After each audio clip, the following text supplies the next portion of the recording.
Hello गुंडो, आशा करता हूं कि आप सब एकदम जबरदस्त हो। और यहां पर ये एक छोटा सा वीडियो मैं बना रहा हूं for multidisciplinary case series additional cases for जून 2025। तो सबसे पहले तो यार आप प्रॉब्लम की बात कर लेते हैं। प्रॉब्लम ऐसा है कि इस बार जून 2025 के लिए इंस्टीट्यूट ने एडिशनल केसेस का सप्लीमेंट ही नहीं दिया।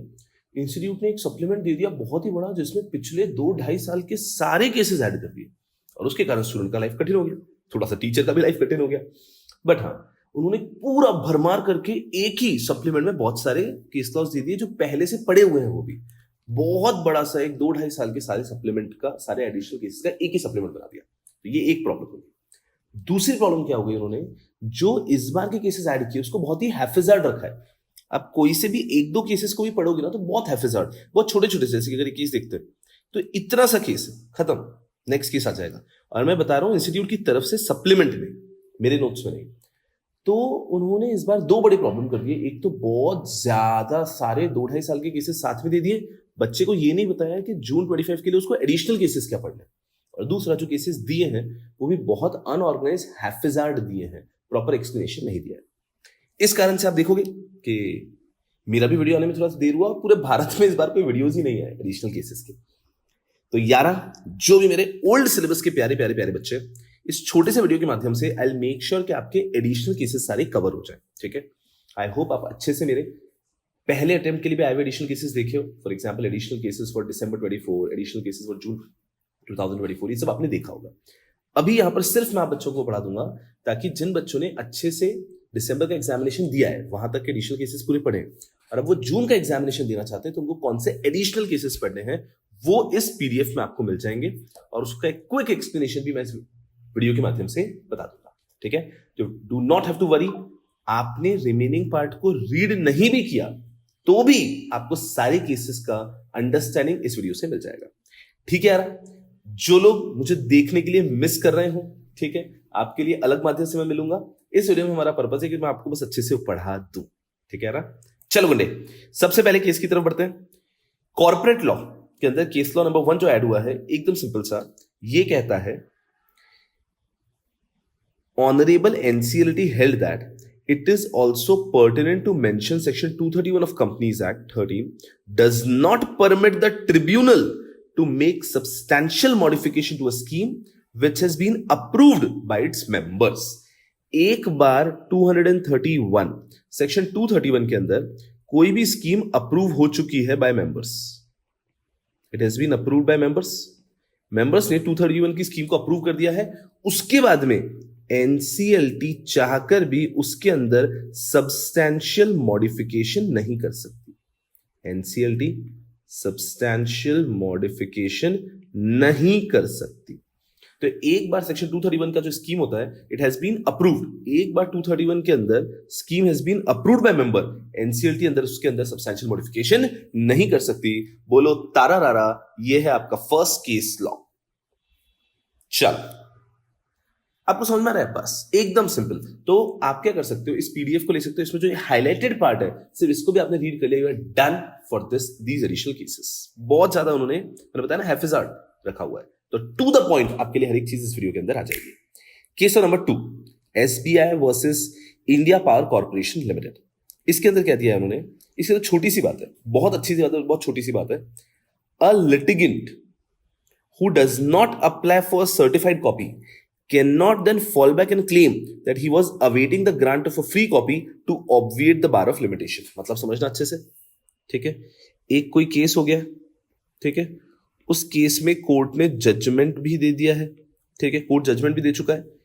मैं यहां पे रुका हूं। मेरा अपील करने का जो लिमिटेशन पीरियड है वो किस दिन से आता है, जब इस जजमेंट की कॉपी मुझको मिल चुकी है।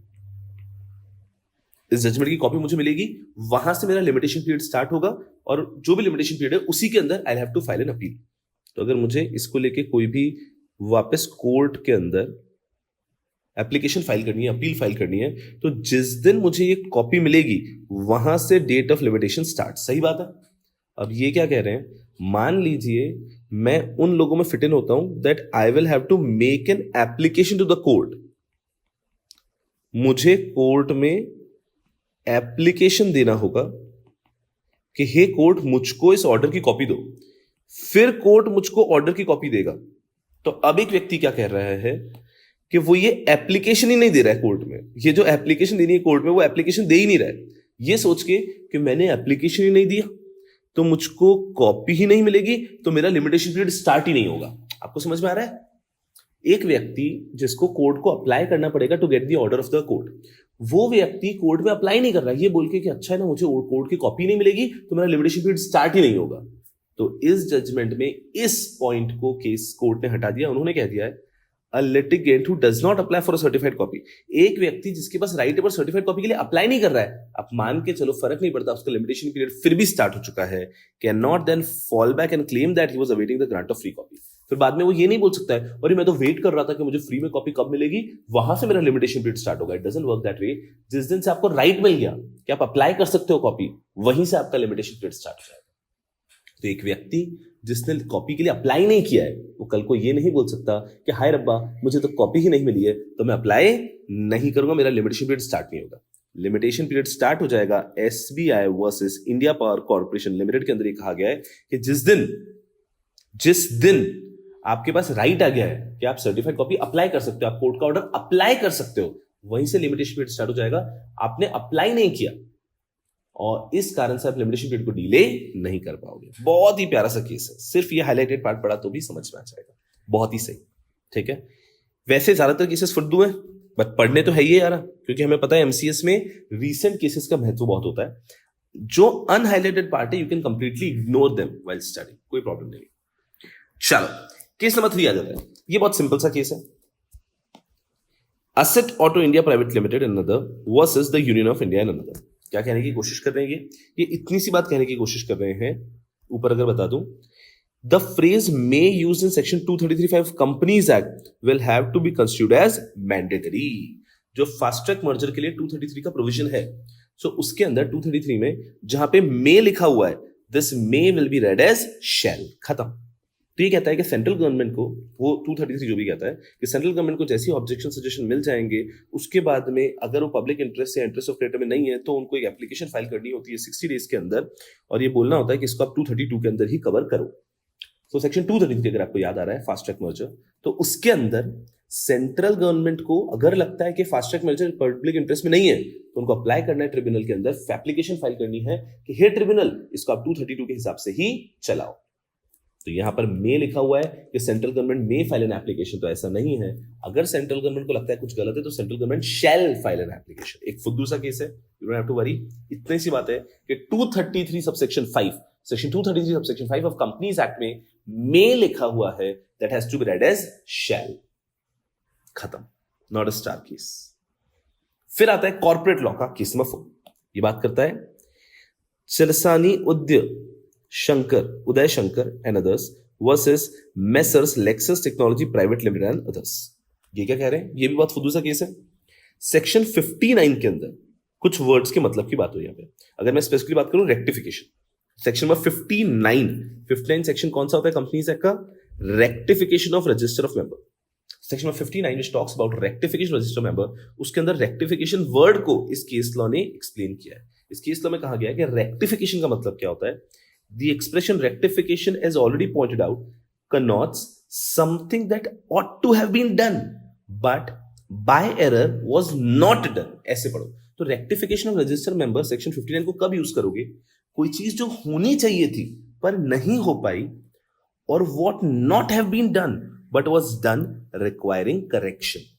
बट कोई एक ऐसी चीज जो सिंपल रेक्टिफिकेशन कब आएगा? जब कोई चीज जो होनी चाहिए थी बट नहीं हुई, या कोई चीज नहीं होनी चाहिए थी बट हो गई। तो रेक्टिफिकेशन का आता है एरर के केस में। तो अगर ऐसा नहीं है कि कुछ फ्रॉडुलेंट हो जाएगा, वो नहीं, अगर एरर हो गया, कोई चीज जो होनी चाहिए थी और वो नहीं हुई, रेक्टिफिकेशन का सेक्शन आ सकता है। कोई चीज जो नहीं होनी चाहिए थी और वो हो गई, तो भी रेक्टिफिकेशन का सेक्शन आ सकता है। तो rectification under section 59, it says the expression rectification is already pointed out connotes something that ought to have been done but by error was not done. कोई चीज जो करनी चाहिए थी but by error हमने नहीं की, या फिर कोई चीज जो नहीं करनी चाहिए थी but हमने कर ली और वहां पे करेक्शन की जरूरत है। This is the definition of rectification given. Simple. तो ये हो गया हमारा केस नंबर 4। ओहो, और यहीं पे कंपनीज के चारों केसेस खत्म हो जाते हैं। ऐसा सेइंग कि इस बार के केसेस बहुत हैफिजर्ड दिए, आप अगर रीड करोगे तो प्रॉपर एक्सप्लेनेशन नहीं है। हाउएवर आपके लिए कम समय में, आई अंडरस्टैंड एग्जाम सिर पे है, कम समय में सब कुछ कैसे कवर करना है, आप ये वीडियो जब खत्म करोगे आपको पता भी नहीं चलेगा, इतने कम समय में आपके सारे केस लॉस कवर हो जाएंगे। तो हमने 4 केस लॉस कवर किए हैं। कंपनीज आके फटाफट देखते हैं क्या पढ़ा हम लोगों ने। सबसे पहले हम लोगों ने पढ़ा फर्स्ट केस के अंदर कि सेक्शन में 231 के अंदर एक बार अगर मेंबर ने किसी भी स्कीम को अप्रूव कर दिया है तो उसके बाद में एनसीएलटी उसके अंदर सब्सटैंशियल मॉडिफिकेशन नहीं कर सकती। एक बार मेंबर ने अगर किसी स्कीम को अप्रूव कर दिया तो एनसीएलटी उसमें सब्सटैंशियल मॉडिफिकेशन नहीं कर सकती। चलो मैं इसको भी कर देता हूं स्टार मार्क। जिन केसेस पे आपको फोकस करना है वो स्टार मार्क कर रहा हूं। मेरे फोकस करने का मतलब ये नहीं है आप उसको लाइन बाय लाइन पढ़ो, बट वो केसेस को आपको 2-3 बार रिवाइज करके जाना है। सेक्शन 231 में एक बार मेंबर ने अगर कोई स्कीम को अप्रूव कर दिया है तो एनसीएलटी भी उसके अंदर सब्सटैंशियल मॉडिफिकेशन नहीं कर सकती, पहला केस। दूसरा केस हमने ये पढ़ा कि अगर कोई व्यक्ति को किसी कोर्ट के ऑर्डर की फ्री कॉपी नहीं मिली तो वो ये नहीं बोल सकता है कि मेरे लिए तो लिमिटेशन पीरियड स्टार्ट ही नहीं हुआ है। उसके पास राइट था ना वो कोर्ट में अप्लाई कर दे, उसको कॉपी मिल जाए।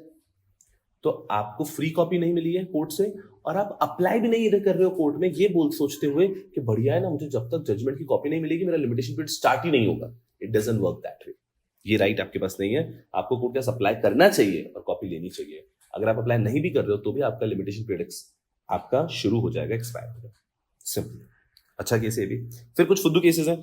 फास्ट ट्रैक मर्जर 233 सबसेक्शन 5 में जहां पे मे लिखा है it should be read as shall. फिर एक और फुद्दू केस आ जाता है हमारा जिसके अंदर हम पढ़ते हैं कि rectification of register of member के अंदर रेक्टिफिकेशन वर्ड एक्सप्लेन किया गया। Something that you should have done but you have not done, something you should have not done but you have done. इस एरर को सही करना, इसको करेक्ट करना, इसका करेक्शन करना, इसे ही कहते हैं रेक्टिफिकेशन। खेलो कूदो ऐश करो गुंडे। यस। और इसके बाद में हम will be hitting towards IBC ठड़ा। यस यारों, let's head towards insolvency law के केस लॉस। पहला केस इंसॉल्वेंसी लॉ के केस लॉस बहुत आसान है, ठीक है। और इनमें से बहुत सारे केस लॉस मैं आपको सीआरबीआई के केस लॉस में, आईबीसी ओपन बुक के केस लॉस में पढ़ा भी चुका हूं। पर ठीक है यार, हो सकता है किसी व्यक्ति का एमसीएस का पेपर ही बाकी हो तो उसको यहाँ पे फ्रेश तरीके से पढ़ते हैं। And again I was saying वहां पे बेटर एक्सप्लेनेशन दे रखा है। यहाँ पे उन्होंने बहुत ज्यादा ही अजीब सा दिया है, बट हम प्रेम से पढ़ लेंगे, कोई घबराने की बात नहीं है। पहला case, case number 1, China development bank versus Doha bank and others. Financial creditor can submit claim even if there is no actual default of debt. एकदम सिंपल समझना, बहुत छोटी सी बात बोलिए। जो भी फाइनेंशियल क्रेडिटर्स होते हैं, फाइनेंशियल क्रेडिटर्स होते हैं, वो अपना क्लेम सबमिट कर सकते हैं even if there is no actual default. मतलब मान लीजिए कंपनी में के अंदर 4 एफसी है, एक सीडी है,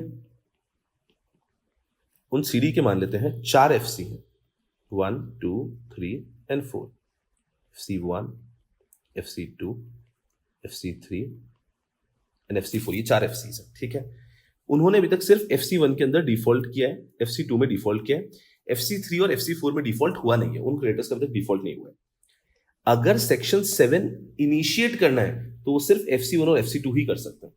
ये बात पहले क्लियर है कि सेक्शन 7 के अंदर आईबीसी में अगर आपको केस इनिशिएट करना है तो डिफॉल्ट हो जाना चाहिए। याद करो, due plus default, due and it is unpaid, तब जाके आप केस इनिशिएट कर सकते हो। सो केस इनिशिएट करने का राइट सिर्फ FC1 FC2 के पास है। बट अगर इन दोनों में से किसी एक ने केस इनिशिएट कर दिया, उसके बाद में रेजोल्यूशन प्रोफेशनल सारे एफसी को बोलता है कि क्लेम सबमिट करो, तब वहां पे FC3 और FC4 भी अपना क्लेम तो सबमिट करेंगे ना कि हम इतना पैसा मांगते हैं। सो क्लेम सबमिट करने के लिए डिफॉल्ट होने की कोई जरूरत नहीं है। आईबीसी में केस इनिशिएट करने के लिए डिफॉल्ट होना चाहिए।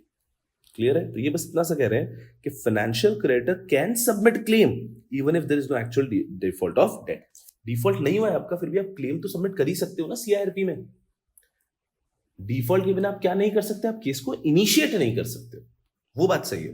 बट केस को इनिशिएट करने की बात छोड़ दो, आप एक्चुअली अगर चाहो तो आप अपना क्लेम सबमिट जरूर कर सकते हो सीआईआरपी में। तो सीआईआरपी के दौरान क्लेम सबमिट करने के लिए आपको किसी भी प्रकार की डिफॉल्ट की जरूरत नहीं होती है। I will understand the difference between submission of claim during CIRP and initiation of CIRP. CIRP initiate करने के लिए डिफॉल्ट होना जरूरी है, CIRP में क्लेम सबमिट करने के लिए डिफॉल्ट होना जरूरी नहीं है। बहुत ही प्यारा सा पहला केस, चलो स्टार मार्क कर देते हैं। Therefore, for submit a claim by FC, there is no requirement of actual default. Simple. Case number 2, ये तो और इजी केस है, ये हम पहले भी पढ़ चुके हैं, ये उन्होंने रीसेंट केस में दिया है तो मैं आपको वापस पढ़ा देता हूँ क्योंकि रिसेंटली हुआ कि पहले हम दूसरे केस क्लॉज में भी सेम चीज पढ़ चुके हैं। Puneet P. Bharia ji versus ASREC India Limited and other. Whether NCLT can allow amendment to the date of default in CIRP application filed to Section 7 of IBC. क्या NCLT Section 7 application जो file हो चुकी है उसके अंदर कुछ minor changes allow करती है क्या, मॉडिफिकेशन अलाउ करती है क्या, अमेंडमेंट अलाउ करती है क्या? Whether NCLT can allow amendments to the date of default in CIRP application filed to Section 7. इसका मतलब समझो, इसका मतलब ये है, एक व्यक्ति है, उसने NCLT के पास में सेक्शन 7 एप्लीकेशन फाइल किया, NCLT के पास में सेक्शन 7 एप्लीकेशन आया, मतलब ये व्यक्ति FC होगा ना, ठीक है। अब NCLT has to either accept the application और रिजेक्ट द एप्लीकेशन। ये याद आ रहा है आपको? बिल्कुल सही है। अभी तक NCLT ने एक्सेप्ट रिजेक्ट नहीं किया, तो क्या ये व्यक्ति इस बीच, एक व्यक्ति ने सेक्शन 7 एप्लीकेशन दे दिया, NCLT ने अभी तक एक्सेप्ट रिजेक्ट नहीं किया है, क्या इस बीच ये व्यक्ति चाहे तो, क्या इस बीच ये व्यक्ति चाहे तो कुछ भी चेंजेस या अमेंडमेंट या मॉडिफिकेशन टू दिस एप्लीकेशन कर सकता है क्या? तो अगर एक व्यक्ति ने कभी भी सेक्शन 7 एप्लीकेशन फाइल किया है, उसके बाद में सेक्शन 7 एप्लीकेशन अभी तक एक्सेप्ट या रिजेक्ट हुआ नहीं है, उस बीच क्या किसी प्रकार के चेंजेस या फिर किसी प्रकार के का अमेंडमेंट या किसी भी प्रकार का मॉडिफिकेशन करना है, तो वो किया जा सकता है क्या? ये सवाल है इसमें। और इसके अंदर it was held the apex court ruled that the amendment to the application और submission of additional document could be made before the final order admitting or rejecting the petition by section 7. तो क्या ये changes हो सकते हैं? And in this case it was held yes, ये changes हो सकते हैं up till NCLT is accepted or rejected. Before NCLT accepts or rejects. NCLT accept या रिजेक्ट करता है उसके पहले अगर आप कोई चेंजेस करना चाहो तो कर सकते हो, कोई डॉक्यूमेंट ऐड करना चाहो तो कर सकते हो। Easy peasy, not a star mark thing. अब ये एक अच्छा केस है, इसको वापस हमने CRBR वगैरह में पढ़ा है, मस्त केस है। द केस इज प्रभात जैन, लेकिन मैं फोकस कर रहा हूं लिक्विडेटर पे। It is the liquidator of Narmada serial private limited, company उनका लिक्विडेशन चल रहा है, उनका लिक्विडेटर है प्रभात जैन। वो लिक्विडेटर ने केस फाइल किया versus MP industrial development corporation and others. अच्छे समझना इसमें केस इशू क्या है। The respondent number 1 is the lessor of the land. तो ये जो पब्लिक बॉडी है, ये इसकी बात हो रही है।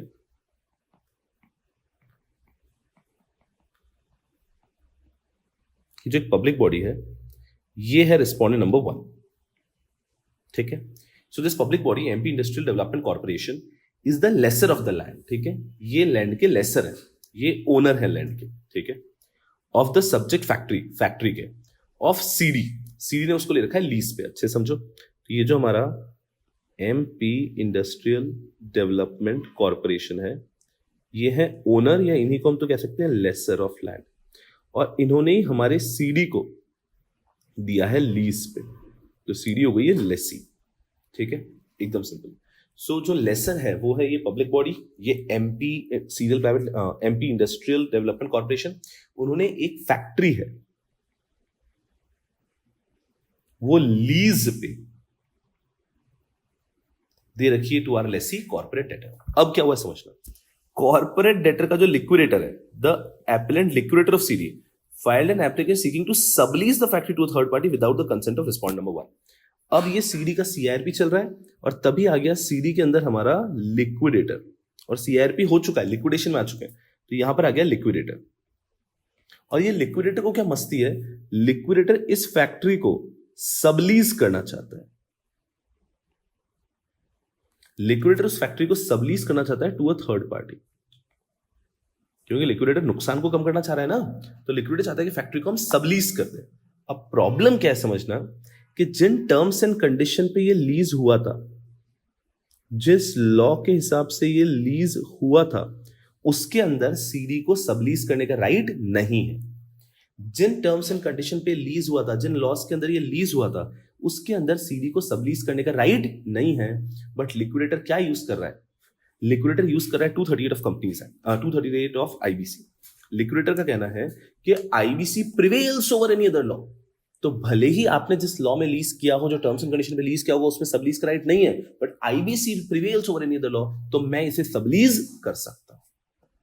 फैक्ट समझ में आया क्या? क्या हुआ मैं एंड में बताऊंगा। फैक्ट समझ में आया क्या? मैं फटाफट से एक बार वापस बताता हूं। एक लेसर है, उन्होंने एक प्रॉपर्टी, एक फैक्ट्री है, वो सीडी को, कंपनी को लीज पे दी है। सीडी के पास सबलीज करने का कोई राइट नहीं है, ठीक है। अब क्या हुआ, सीडी गया लिक्विडेशन के अंदर, लिक्विडेटर उस प्रॉपर्टी को सबलीज कर रहा है, और जब वो कह रहे हैं कि नहीं ये तो राइट ही नहीं है आपके पास, तो लिक्विडेटर क्या कह रहा है कि अरे 238 आईबीसी ओवरराइड्स एवरीथिंग, तो मैं सबलीज कर सकता हूं। What was held in this case? In this case it was held कि ये सबलीज करना अलाउड नहीं है। ये जो यहां पे लिखा है तो हो गए facts. In this case it was held कि सबलीज करना अलाउड नहीं है। फैक्ट्स ये हो गए, and it was held that sublease is not allowed. ये हेल्ड किया था। Honorable NCLT observed that the section 35(1)(d) of code does not entitle a liquidator to grant sublease over properties not owned by C. अगर CD की property होती तो sublease कर देता liquidator, लेकिन प्रॉपर्टी सीडी की है क्या? जी नहीं, प्रॉपर्टी सीडी ने भी लीज पे ले रखी है, जिनके terms and condition sublease allow नहीं करते, तो यहां पे लिक्विडेटर भी सबलीज नहीं कर सकता। And therefore section 238 of code can not be interpreted in a manner that is the effect of overriding respond number 1 duty to enforce relevant rules on how public land are to be regulated. तो 238 के अंतर्गत आप normally कोई procedural चीज को override कर सकते हो, बट जो बेस लॉ है जिसके तहत आपने वो प्रॉपर्टी ली है, आप उसको ओवरराइड नहीं कर, जो राइट आपके पास है ही नहीं, वो राइट आप सब्ज्यूम नहीं कर सकते। So in this case, it was held that sublease is not allowed, and that makes this case also a star case for this attempt. बढ़िया केस, जबरदस्त। NCLT held that the action of appellant to sublease to Messrs. Mayashoda Food Grains without specific permission to the respondent number 1 was incorrect and illegal. कि आप sublease नहीं कर सकते, it was not allowed. बढ़िया एकदम। चल, अब ये एक फुद्दू सा केस है, इसको लेके बिल्कुल घबराना मत। इंसॉल्वेंसी लॉ का case number 4, name of the case is Muralidhar Vincom private limited versus Skoda India private limited. अब इसके अंदर क्या हुआ, क्वेश्चन क्या बनाया इन्होंने, वो तो अलग से ही क्वेश्चन बनाया, बट हुआ क्या है वो अलग है। Whether share application money can be treated as financial debt under IBC, where such money has not been refunded with the prescribed period of 42 of Companies Act, read with Companies Acceptance Deposit Rule. इसको ये कहते हैं CADR rules, ठीक है। तो पहले आपको बताता हूँ CADR rules क्या कहते हैं, तो आपको केस समझना आसान हो जाएगा।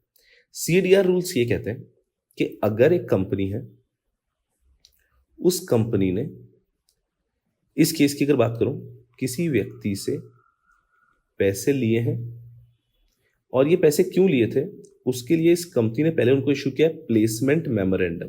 प्लेसमेंट मेमोरेंडम याद है ना क्या होता है, हमें प्राइवेट प्लेसमेंट में अगर शेयर्स इशू करने तो प्लेसमेंट मेमोरेंडम देना होता है। इन्होंने प्लेसमेंट मेमोरेंडम दिए, उनसे पैसे लिया, लेकिन उनको शेयर्स अलॉट जो करने थे वो शेयर्स अलॉट नहीं किए। अच्छे समझो, एक कंपनी ने प्लेसमेंट मेमोरेंडम दिया कि हम आपको प्राइवेट प्लेसमेंट करेंगे, उनसे पैसे ले, उनको शेयर्स अलॉट नहीं किए, तो CADR रूल्स कहते हैं that such amount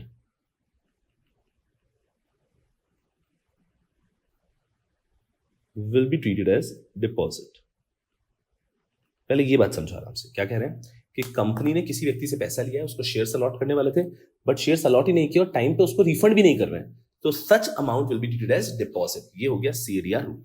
अब इस केस में क्या हुआ, एक व्यक्ति का कहना है कि मैंने कंपनी को पैसे दिए थे कि वो शेयर्स अलॉट करने वाले थे, वो शेयर्स अलॉट ही नहीं कर रहे मुझको, तो CADR रूल्स के हिसाब से अब मेरे जो ये पैसा इसको डिपॉजिट मानो, तो मैं क्या बन गया FC, और अब मैं केस फाइल करूंगा। तो अब झगड़ा ये है, इस केस में क्या हुआ, ये कह रहे हैं कि नहीं भाई ऐसा नहीं है, कोई भी फैक्ट्स एंड सर्कमस्टांसेस, कोई भी डॉक्यूमेंट, कोई एविडेंस ही नहीं है टू प्रूव कि कंपनी ने आपको कभी प्लेसमेंट मेमोरेंडम दिया था, कंपनी की कोई फाइलिंग नहीं है, और कंपनी ने कभी आपको प्राइवेट प्लेसमेंट के लिए कोई ऑफर दिया था और आपने उसके लिए पैसा दिया, इसका कोई प्रूफ ही नहीं है, तो आप केस फाइल कर सकते हो कंपनी के अगेंस्ट कि मुझे मेरा पैसा वापस दो जो आपने दे रखा है, बट आप ये नहीं बोल सकते हो कि आप FC हो और आप CRP इनिशिएट करोगे। अरे है क्या, सबको FC बनना है, बिकॉज FC बनते ही पावर बहुत है ना, तो इस केस में इस व्यक्ति ने किसी और रीजन से पैसा दिया होगा और कंपनी पैसा वापस नहीं दे रही है, तो rather than filing a case for recovery of money, he thought recovery of money का केस फाइल करेंगे तो बहुत सालों तक चलेगा, मैं ये बोल देता हूं कि मैं शेयर एप्लीकेशन मनी के लिए पैसा दिया था, तो ये डिपॉजिट का पैसा है, तो मैं एफसी बन गया हूं और मैं सीआरपी इनिशिएट कर देता हूं. So this person wanted to initiate CRP, and in this case court has beautifully held that भैया you have the right to recover your money, you file a case in the right forum, you are nowhere FC, company के पास कोई record ही नहीं है कि आपको कभी placement memorandum issue किया है, आपको प्राइवेट प्लेसमेंट कर रहे हैं, सब कोई रिकॉर्ड ही नहीं है. So there is no way that company has issued any document to you and this is not money of private placement, share issue का पैसा ही नहीं है ये, तो आपके पास मनी रिकवरी का राइट है, आप केस फाइल करो, बट आप किसी तरह से इसको डिपॉजिट मान के एफसी नहीं बन पाओगे. चलो देखते हैं कोर्ट ने क्या बोला. It flows that therefrom that for the aforementioned CADR rules to be attracted in respect of share application money, अगर CADR के हिसाब से share application money आपको consider करवाना है, there has to be a clear nexus to show that share application money amount was advanced in conformity with the relevant provision of Companies Act. कि Companies Act के provision के हिसाब से issue किया गया था ये. When we look at section 42 of Companies Act, it is clear that several statutory compliance are required to be met prior to issuance of share on private placement basis. Section 42 of Companies Act stipulates requirement to issue a private placement offer letter, placement memorandum जिसको कहते हैं. From the records available on the file, we do not find that CD has issued any such private placement offer letter. कि भैया CD ने कोई ऐसा offer issue नहीं किया है. There is no evidence of any valid concluded agreement between the two parties with respect to allotment of shares. Hence, the amount which was advanced by the appellant cannot be treated to be amount in response of the private placement offer. कि भैया ये जो rule है यहाँ पे attract ही नहीं होगा. ये रूल तब होता जब आपने पैसे दिए होते pursuant to offer letter, private placement, shares खरीदने के लिए, और शेयर्स आपको कंपनी अलॉट नहीं करती तो आप डिपॉजिट होल्डर बनके एफसी बन सकते हो, पर यहां पर नहीं बन सकते हो. एकदम सिंपल. और यहाँ पे ये भी लिखा है एंड में कि आप रिकवरी के लिए दूसरा फोरम लगो, अप्रोप्रिएट प्रोसीडिंग करो बिफोर एन अप्रोप्रिएट फोरम, लेकिन यहाँ पे आप एफसी बनने की कोशिश करोगे तो वो आप नहीं बन सकते हो. तो ये एक फैक्चुअल क्वेश्चन हो चुका है. वैसे भी इसके अंदर कोई लीगल इशू हेल्ड नहीं है. बढ़िया केस है, मजा आता है पढ़ने में, लेकिन कोई लीगल इशू नहीं है. And this brings me to the last second class case of IBC, और बहुत इजी है, कुछ है ही नहीं. लास्ट केस में तो कुछ पढ़ना ही नहीं है. अगर केस 6 पे जाऊं आईबीसी के, सिंपल सी बात लिखी है, आईबीसी प्रिवेल्स ओवर ट्राई, बात खत्म. तो इस केस में क्या हुआ मैं बताता हूं, भाई बताएगा. इस केस में झगड़ा हुआ किसका, ये है हमारा आईबीसी,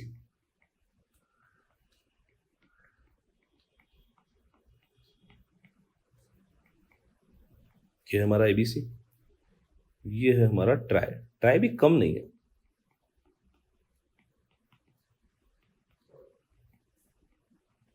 समझ, ये है ट्राई. ट्राई और आईबीसी का झगड़ा हुआ. ट्राई का आर्ग्यूमेंट क्या था, that I will prevail. Why is important. TRAI का आर्ग्यूमेंट था बिकॉज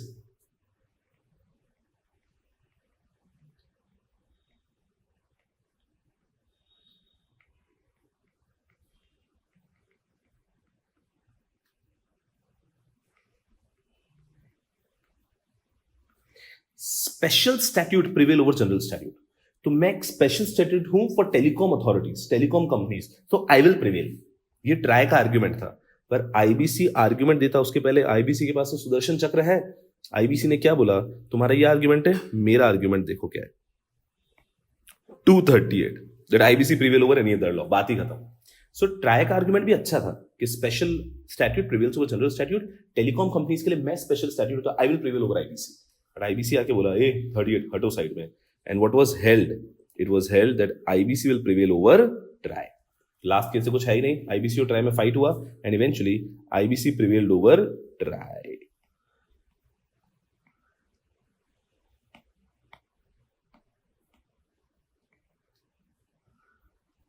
बात खत्म.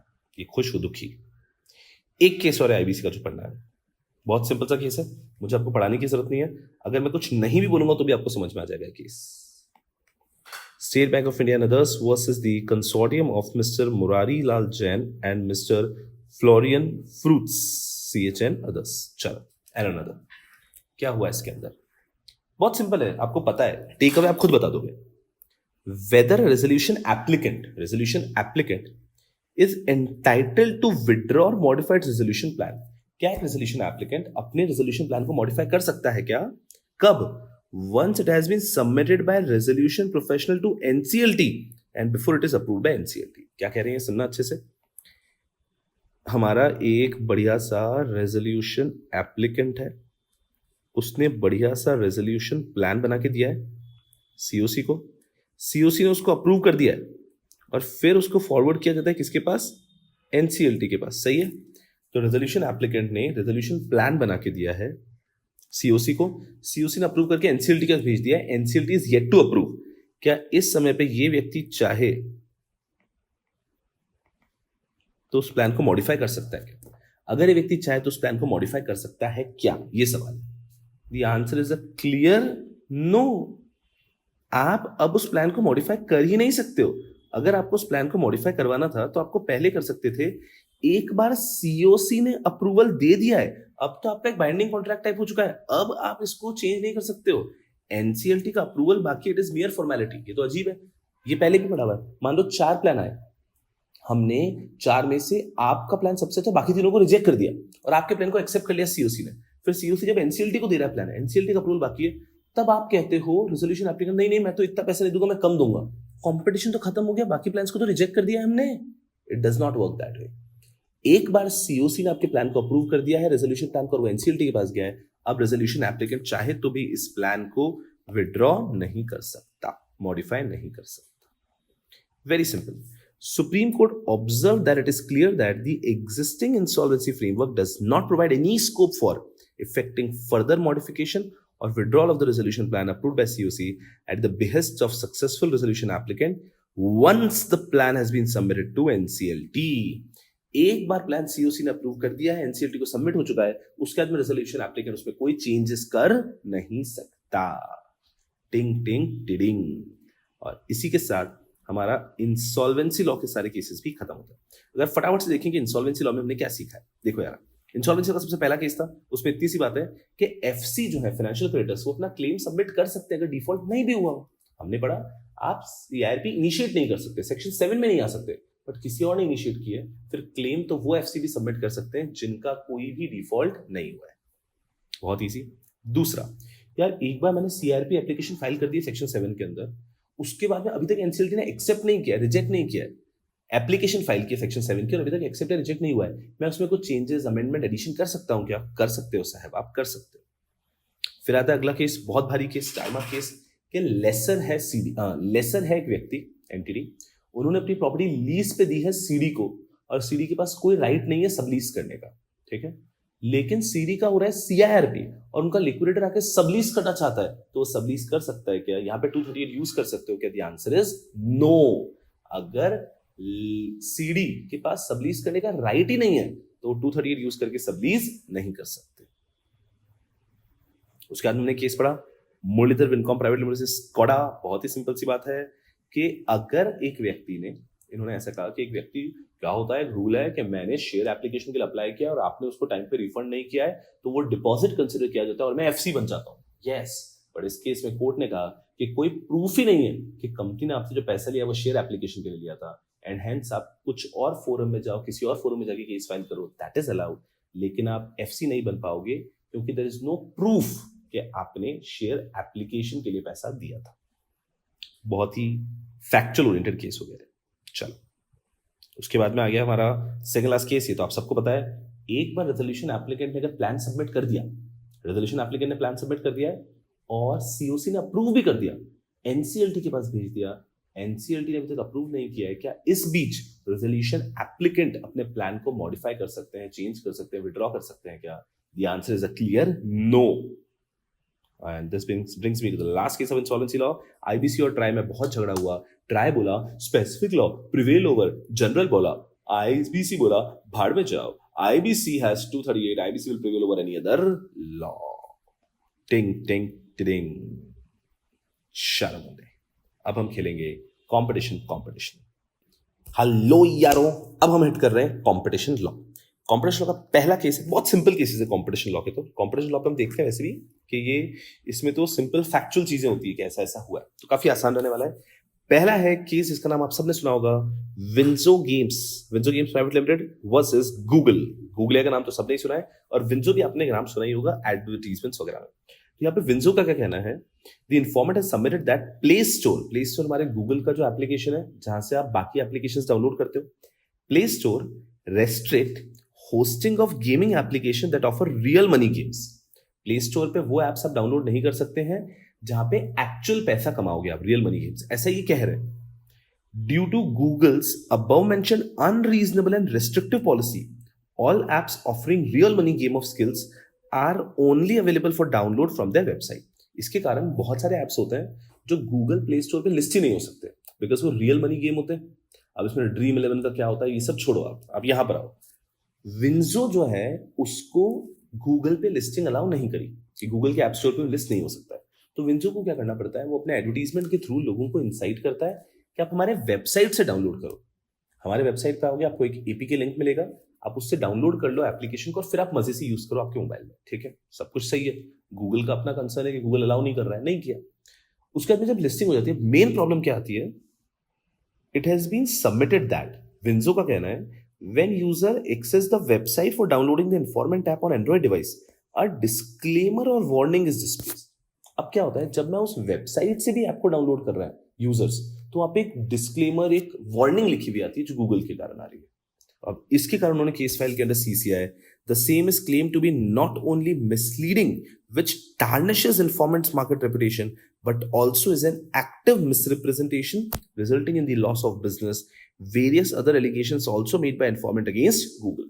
तो बहुत सारे दूसरे एलिगेशन भी लगाए, बट ये है कि यार ये क्या बात हुई, आप आपके ऐप पे पहले तो हमको लिस्ट नहीं करने दे रहे हो, दूसरा हमारे वेबसाइट से भी जब कोई डाउनलोड करता है एप्लीकेशन जो मोबाइल पे चलेगा, वहां पे गूगल एक डिस्क्लेमर दे देता है जिससे कि उस कंपनी का, विंजो का रेपुटेशन हार्म पर हो रहा है। तो ये था केस विंजो का, और इस केस के अंदर सीसीआई ने हेल्ड किया कि बात तो सही है, गूगल ने बहुत, ऐसा प्राइमा फेसी लगता है दैट गूगल ने बहुत कुछ वायलेट किया है and hence investigation was ordered. तो commission is of the prima facie view conclusion नहीं आया कि हाँ गूगल ने कुछ तो वायलेशन किया है and hence investigation has been ordered against Google. ध्यान रखना, हम ये नहीं बोल रहे हैं कि गूगल के अगेंस्ट पेनल्टी आएगी, एटलीस्ट प्राइमा फेसी केस है, तो इस केस के अंदर investigation was ordered against Google. Easy होगा पहला केस। दूसरा केस है messrs Vande Mataram cable TV network and another versus union of India. तो दूसरा केस है, इसमें क्या हुआ है, बहुत सारे ऐसा, the commission noted that the informants have alleged violation of section 4 of the act against all the OPs।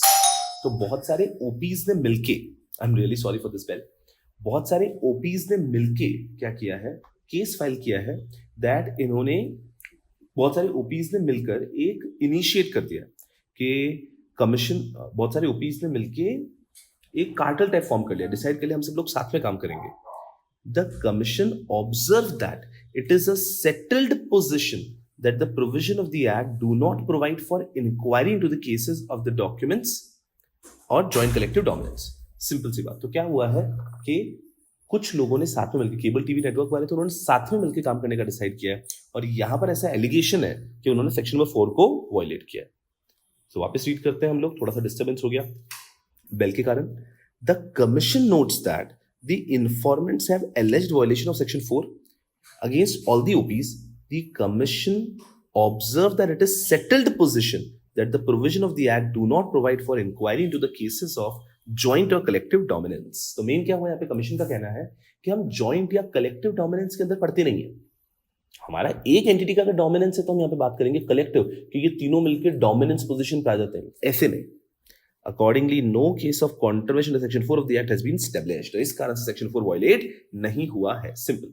इस केस के अंदर कुछ केबल टीवी नेटवर्क के साथ में आके कुछ प्लान किया था, तो collective dominance is not dominance, ऐसा कहा गया है। फिर दूसरा केस है, फिर आता है हमारा नेक्स्ट केस, बहुत ही इजी सा केस है वाला, Rajeev Rai Sachdev versus Procter and Gamble hygiene and health care limited.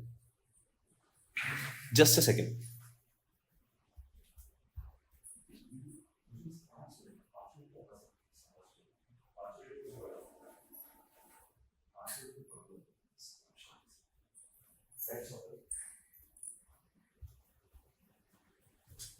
Yes यार, कंटिन्यू करते हैं। हाँ, यहां पे क्या होता, बेसिक सा केस है, नाम है Rajeev Rai Sachdeva versus Procter and Gamble hygiene and health care. Simple सा। तो इसमें हुआ क्या है, आपने सुना ही होगा, विस्पर करके जो ब्रांड है सैनिटरी पैड्स बनाता है, विस्पर अल्ट्रा क्लीन, इस तरह से उन्होंने एक नए सैनिटरी पैड्स लॉन्च किए हैं। उसके अंदर देव सेड कि इसके अंदर ऑल हर्ब्स वगैरह यूज किए जाएंगे and it will be a different type of product.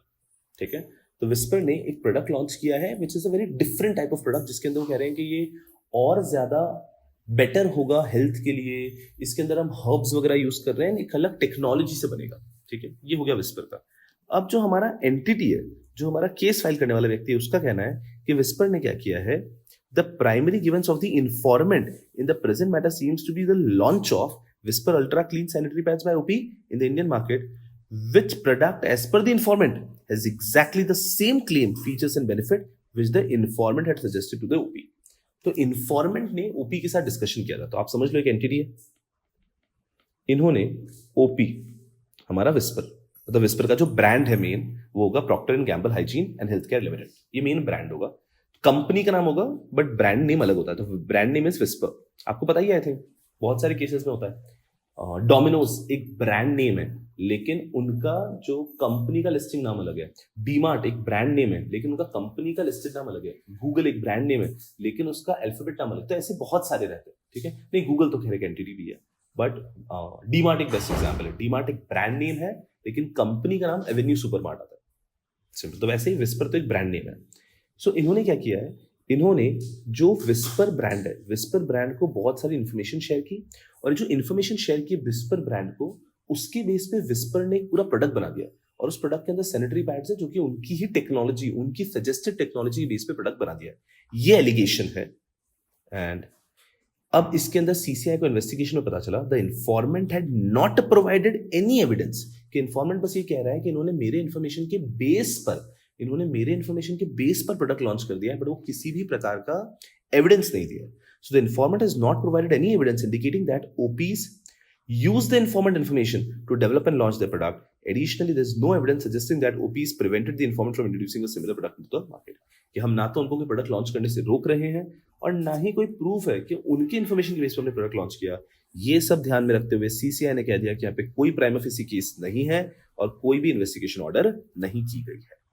जो हमारे कॉम्पिटिशन लॉ के केसेस होते हैं वो जनरली काफी फैक्चुअल ओरिएंटेड होते हैं कि ऐसा हुआ फिर इन्वेस्टिगेशन ऑर्डर हुई या नहीं हुई।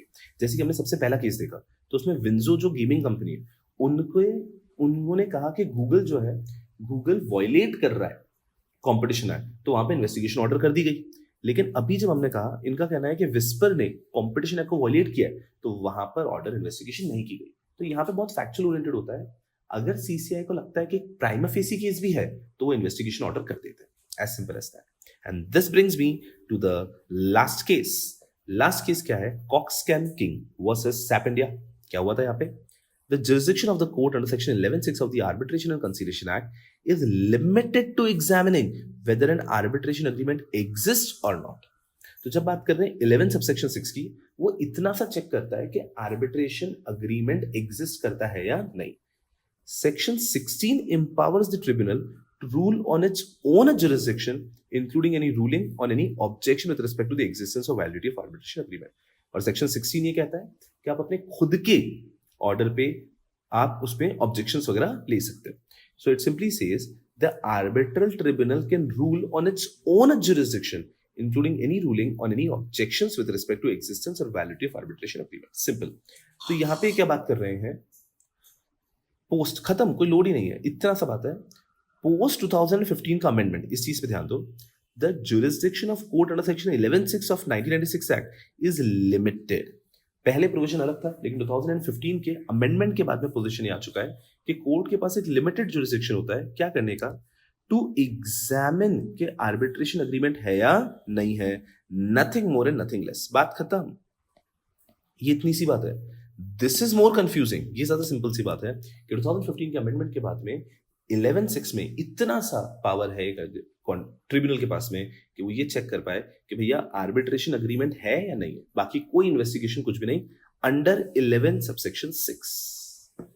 और अगर मैं सेक्शन 16 की बात करता हूं तो section 16 of the arbitration act enshrine the principle of competence in India, which simply says, कोई कॉम्प्लिकेशन नहीं, ये प्रोविजन एम्पावर करते हैं आर्बिट्रल ट्रिब्यूनल को to rule on its own jurisdiction. वो खुद की जुरिसडिक्शन के ऊपर रूल कर सकते हैं including any ruling on any objection with respect to the existence or validity of arbitration agreement. Simple.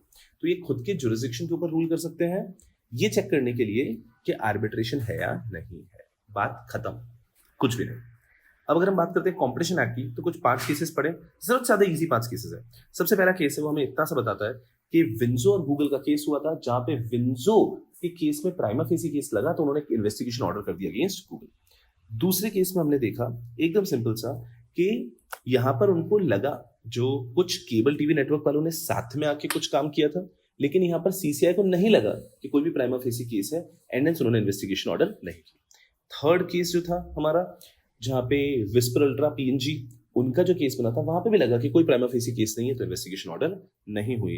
और जो लास्ट केस हम लोगों ने देखा उसमें तो बहुत बेसिक सी बात बताई गई है कि कोर्ट के पास जुरिसडिक्शन रहेगा 11(6) के अंदर टू चेक कि आर्बिट्रेशन एग्रीमेंट एग्जिस्ट करता है या नहीं. और सेक्शन 16 में they can rule on their own jurisdiction with respect to any objection also. Simple सी बात. कंपटीशन एक्ट में कोई भी स्टार मार्क केस नहीं है. ये स्टार मार्क नहीं किया मैंने इस केस को, मैंने बस इस पॉइंट को स्टार मार्क किया. तो कंपटीशन एक्ट में ज्यादातर फैक्चुअल ओरिएंटेड केसेस हैं, कुछ खास है नहीं. आईबीसी के केसेस अच्छे हैं, कंपनी जाके केसेस अच्छे हैं और इसी के साथ में आपके एडिशनल केसेस खत्म हो जाते हैं. I tried my level best कि कम से कम समय में आपको अच्छे से समझा दूं. This being an open book paper, बस एक चीज अच्छे से करिएगा कि इसका प्रिंट आउट करके एग्जाम में लेके जाइएगा. Okay, every student has to just watch this small सा वीडियो एंड मेक श्योर कि प्रिंट आउट करके लेके जाए. अच्छे से पढ़ो, खूब पढ़ो एंड खूब आगे बढ़ो यार. Make sure that when you enter into the examination, you're the best version of yourself. आप अपना best version वहां पे लेके जा रहे हैं. Have faith in your preparation. You're going to kill it. 100% syllabus complete करके जाना है हर बच्चे ने और 100 marks का पेपर अटेम्प्ट करके आना है. बस इतना सा करो and everything will be okay. Have faith on your preparation. खूब पढ़ो and खूब आगे बढ़ो. Bye bye.